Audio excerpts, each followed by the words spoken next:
Martha Green clutched her boarding pass tightly as she moved through the busy airport. At 42, she had finally achieved her dream. After years of hard work, she had bought a small regional airline that was on the brink of collapse. Final boarding call for Flight 217 to Liverpool, came the announcement over the speakers. Martha hurried toward the gate, her simple navy dress and practical handbag giving no hint that she was now the owner of Skyway Airlines. She preferred it that way. Martha wanted to experience her airline as a regular passenger before telling the staff who she was. As she settled into her economy seat, Martha noticed the flight attendant, William Parker, treating passengers differently. He was warm and helpful to some, cold and short with others. Martha frowned as she watched him ignore an elderly woman's request for water. "Excuse me," Martha said politely when William passed by. "That lady needs some water." William gave Martha a quick look up and down. With barely hidden annoyance, he said, "I'll get to it when I can," before walking away. Martha sighed. This was exactly why she wanted to experience the airline firsthand. Some things needed to change. The plane took off, and Martha took notes on her phone about what she saw. The seats were worn but clean. The safety demonstration was rushed. Some staff were friendly, but William continued to show clear favorites among the passengers. Martha watched as William chatted warmly with a well-dressed businessman but barely looked at the young mother struggling with her baby. This pattern became clearer as the flight went on.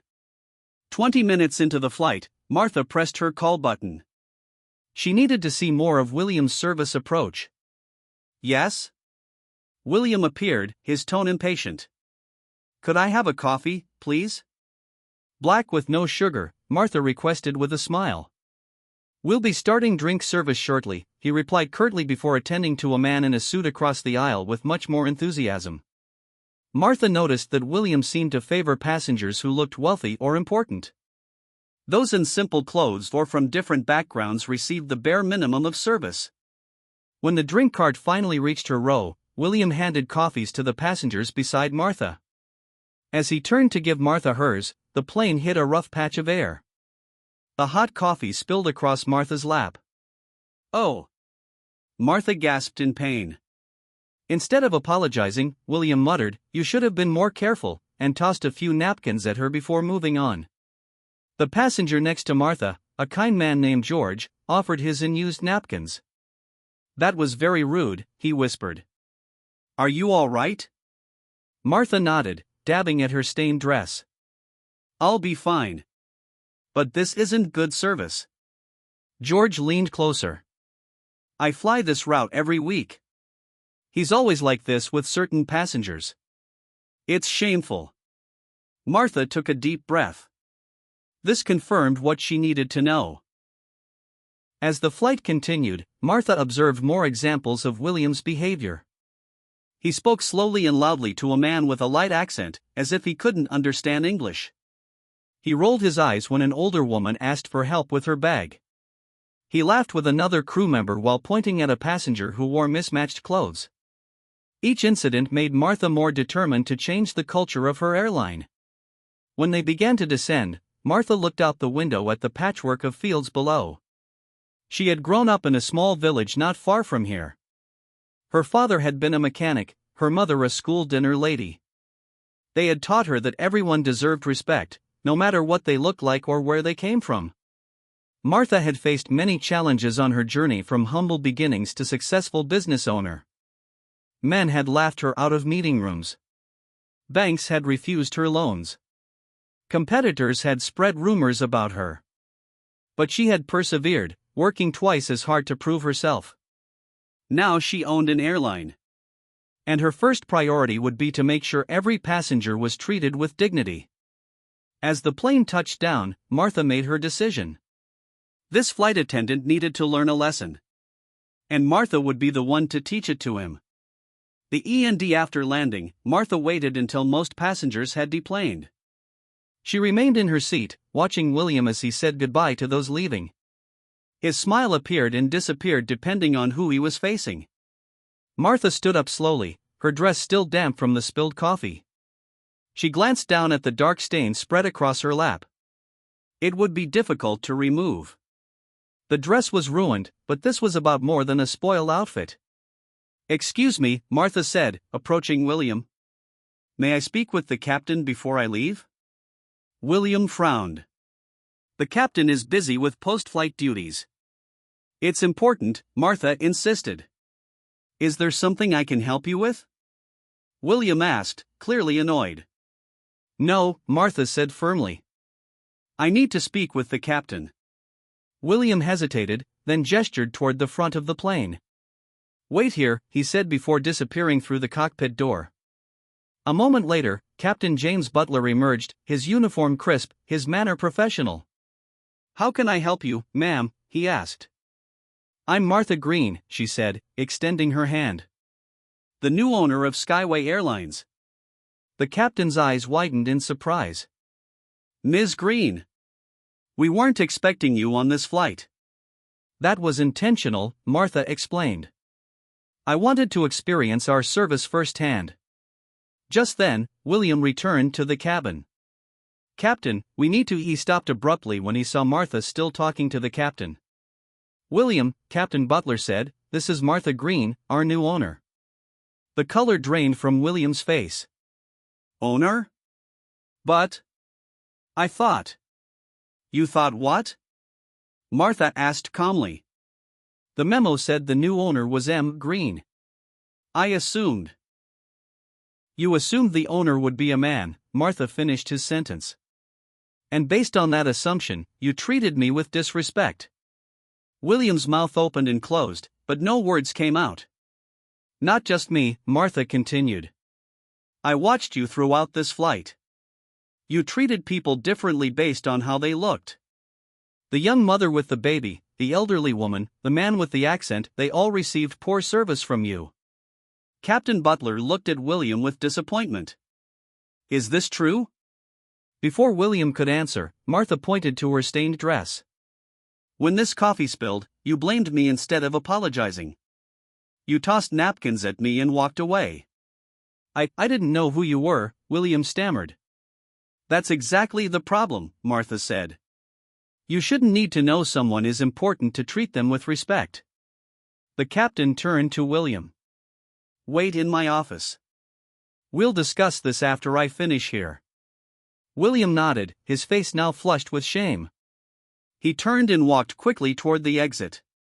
"I apologize for your experience, Ms. Green," Captain Butler said. "This isn't what Skyway Airlines stands for." "Perhaps not," Martha replied. "But it's what's happening. And now that I own this airline, things will change." Martha followed the captain to his small office near the gate. William stood there, looking nervous. "Should I clear out my locker?" William asked quietly. Martha considered him for a moment. She could fire him on the spot. She had every right to. His behavior had been completely unprofessional. "Do you need this job, William?" she asked. William nodded. "Yes. My mother is sick. I help pay for her care." Martha hadn't expected this response. She had been ready for excuses or denial, not honesty. "Everyone has a story," Martha said. "Every passenger on that plane has joys and struggles you know nothing about. The woman you ignored might be fighting cancer. The man you mocked might be on his way to a job interview that could change his life." William lowered his eyes. "I never thought about it that way." "That's the problem," Martha said. "You weren't thinking about others at all." Captain Butler watched the exchange with interest, clearly waiting to see what Martha would decide. "I believe people can change," Martha said finally. "I've seen it happen. But only if they truly want to." "I do," William said quickly. "I never realized how I was acting. I mean, I knew I played favorites, but I didn't think about what it meant to the others." Martha thought about her own journey. How many times had she been judged unfairly? How many doors had been closed to her because of assumptions people made? "I'm not going to fire you today," Martha said. "But things will be different from now on." Relief washed over William's face, followed by confusion. "What happens now?" "Now," Martha said, you're going to learn what it means to truly serve others. The next morning, William arrived at the Skyway Airlines training center feeling nervous. Martha had told him to be there at 8 a.m. sharp. He had no idea what to expect. He entered the building and was directed to a small conference room. Martha was already there, along with an older woman he didn't recognize. "Good morning, William," Martha said. "This is Dorothy Hart. She's been in customer service for 40 years, the last 20 with airlines." Dorothy smiled warmly at William. "Nice to meet you, young man." William nodded, still uncertain why he was there. "For the next 2 weeks," Martha explained, "you'll be working with Dorothy. You won't be on any flights. Instead, you'll be learning about service from one of the best." William felt a mix of relief and worry. Relief that he still had a job, but worry about what this training would involve. "First," Dorothy said, "we're going to do something different. You're going to experience what it's like to be on the receiving end of poor service." Martha handed William a sheet of paper. "This is your itinerary for today. You'll be traveling as a passenger on 3 different transportation services. Dorothy will accompany you. Your job is simply to observe and feel." William looked at the paper. It listed a bus ride, a train journey, and finally a short flight, all within the same day. "I don't understand," William said. "You will," Martha assured him. "Sometimes we need to walk in someone else's shoes to truly understand their journey." 2 hours later, William stood at a bus stop in the poorer part of town. He and Dorothy waited as the bus pulled up. "Remember," Dorothy whispered, "you're just a regular passenger today." William nodded and boarded the bus. The driver barely looked at him as he paid his fare. When William asked about the route, the driver grunted a short answer and pointed to a map at the front of the bus. William found a seat next to Dorothy. "That wasn't very helpful," he muttered. "No," Dorothy agreed. "How did it make you feel?" William thought for a moment. "Unimportant. Like I was bothering him." "Remember that feeling," Dorothy said. The day continued with similar experiences. On the train, a staff member ignored William's question while happily helping someone in business attire. At lunch, a waiter forgot their order and then blamed William for not being clear. By the time they reached the airport for their short flight, William was tired and frustrated. "I feel invisible," he admitted to Dorothy. "Now you're beginning to understand," Dorothy said. "That's how many passengers feel every day." Their flight was with a competing airline. As they boarded, William watched the flight attendants carefully. One of them, a man about his age, greeted each passenger with the same rehearsed smile. "Welcome aboard," the attendant said mechanically when it was William's turn. During the flight, William observed everything. The attendant who served his section was efficient but cold. When the elderly man across the aisle asked for water twice, the attendant looked annoyed the second time. "I've done that," William whispered to Dorothy. "I've made people feel like they were bothering me." Dorothy nodded. Recognition is the first step to change. When they returned to the training center that evening, Martha was waiting for them. "How was your day?" she asked William. "Eye-opening," William admitted. "I never realized how it feels to be treated like you don't matter." "Good," Martha said. "Tomorrow will be different. Tomorrow you'll see what excellent service looks like." The next day, William and Dorothy visited businesses known for outstanding customer care. They went to a small family hotel where the staff remembered guests' names and preferences. They visited a cafe where the owner greeted regulars and newcomers with equal warmth. Finally, they observed a different Skyway Airlines flight where the crew made every passenger feel valued. At the end of the day, William sat with Martha in her office. "I understand now," he said. "Service isn't just about doing your job. It's about seeing people really seeing them." Martha smiled. "Exactly. Everyone wants to be acknowledged, William. Everyone deserves respect." "I want to be better," William said sincerely. "I want to make things right." "I believe you," Martha replied. That's why starting next week, you'll be working on a special project with me. What kind of project? William asked. We're going to transform Skyway Airlines' approach to customer service, Martha explained. And you're going to help me do it. For the first time since the coffee incident, William felt hope. Perhaps this mistake could lead to something good after all. Over the next month, William worked closely with Martha to develop a new training program for Skyway Airlines staff. They spent long hours in Martha's office, reviewing customer complaints and brainstorming solutions. What made you want to buy an airline? William asked one afternoon as they sorted through feedback forms. Martha looked up from her paperwork. When I was little, my family could never afford to fly anywhere. I took my first flight when I was 22, for a job interview. The experience was terrible. The staff treated me like I didn't belong because of my cheap clothes and nervous manner. I didn't get that job, she continued, but I promised myself that someday I would create a travel experience where everyone felt welcome. William nodded, understanding now why Martha had been so upset by his behavior. I made assumptions about people based on how they looked, William admitted. I never realized how harmful that was. Most people don't, Martha said kindly. We all make judgments without thinking. The important thing is that you're willing to change. As the weeks passed, William threw himself into the project. He interviewed passengers about their experiences. He studied customer service methods from the world's best companies. He even spent time working in different roles at the airline, checking in bags, cleaning cabins, helping passengers with special needs. One day, William arrived at the office to find Martha looking troubled. What's wrong? He asked. The board members are questioning my decision to spend so much money on customer service training, Martha explained. They say passengers only care about low prices, not how they're treated. William frowned. That's not true. Every passenger I've talked to wants to feel respected. I know that, Martha sighed. But I need to prove it to them. William thought for a moment.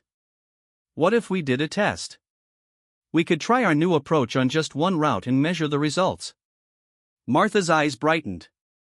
That's brilliant. We'll use the Liverpool route. It's always been one of our worst for customer satisfaction. For the next week, William helped train the crew for this special flight. He shared his own story openly, explaining how he had failed and what he had learned. Every passenger has a story, he told them. Our job is to make their journey part of that story in a positive way. The day of the test flight arrived. William would be serving as the lead flight attendant, putting his new understanding into practice.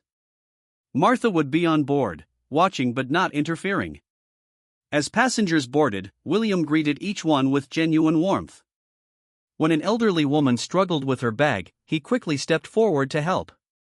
When a young man looked anxious about flying, William took extra time to reassure him. Halfway through the flight, William noticed a teenage girl sitting alone, looking sad. He approached her carefully. Is everything all right? He asked gently. The girl looked up, surprised that someone had noticed her distress. I'm going to see my dad, she explained quietly. My parents are divorced, and I hate traveling between them. William nodded sympathetically. That must be hard. Would you like some hot chocolate? It always makes difficult journeys a bit better. The girl gave a small smile and nodded. When William returned with the hot chocolate, the girl seemed brighter. By the end of the flight, she was chatting happily with the woman across the aisle. After landing, Martha gathered feedback from passengers as they deplaned. Their responses were overwhelmingly positive. The flight attendant made me feel like a person, not just a seat number, one businessman commented. Best service I've ever had on a short flight, another passenger said. Back at the office, Martha showed William the results. Customer satisfaction up by 60% on a single flight, she announced proudly. And guess what? 3 passengers have already booked their next trip with us. William felt a sense of accomplishment he had never experienced before. So the board members will be convinced? They will, Martha confirmed. But more importantly, how do you feel about your work today? William thought about the teenage girl and her smile when he gave her the hot chocolate. "I feel like I made a difference," he said simply. Martha nodded. "That's the secret, William. When we truly see people and respond to their needs, we change their experience. And sometimes, we change ourselves too." As William headed home that evening, he realized how much he had grown in just a few weeks. The job he once saw as merely serving drinks and giving safety instructions now felt meaningful and important. For the first time, he was proud to be a flight attendant. The 3 months later, Martha stood at the back of the training room as William completed his presentation to the newest group of Skyway Airlines flight attendants. "And that's why we say every passenger has a story," William concluded with passion in his voice. "We don't serve seat numbers. We serve people with hopes, fears, and dreams." The 20 new employees applauded as William showed the final slide. It displayed the new Skyway Airlines motto, "Everyone matters, everyone belongs." After the trainees filed out for their lunch break, Martha approached William. "That was excellent," she said. "You've become quite the teacher." William smiled. "It's easy to teach something you believe in." In the 3 months since the test flight, Skyway Airlines had transformed.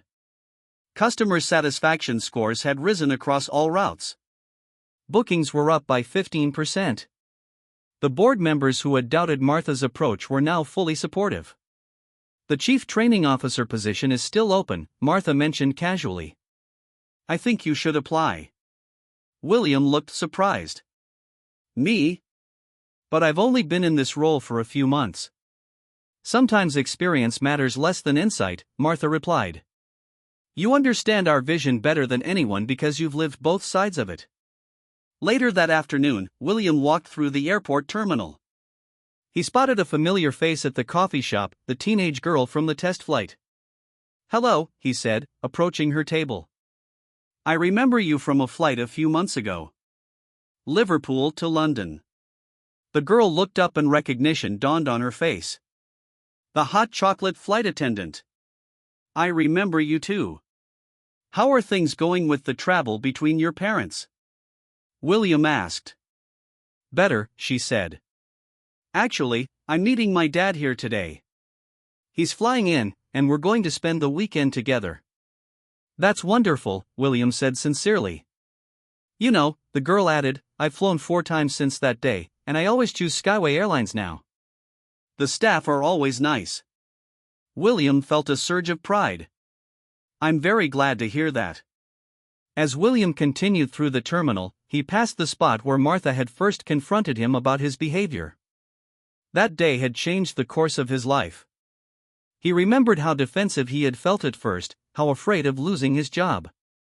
Now he understood that Martha hadn't just been angry about her coffee-stained dress.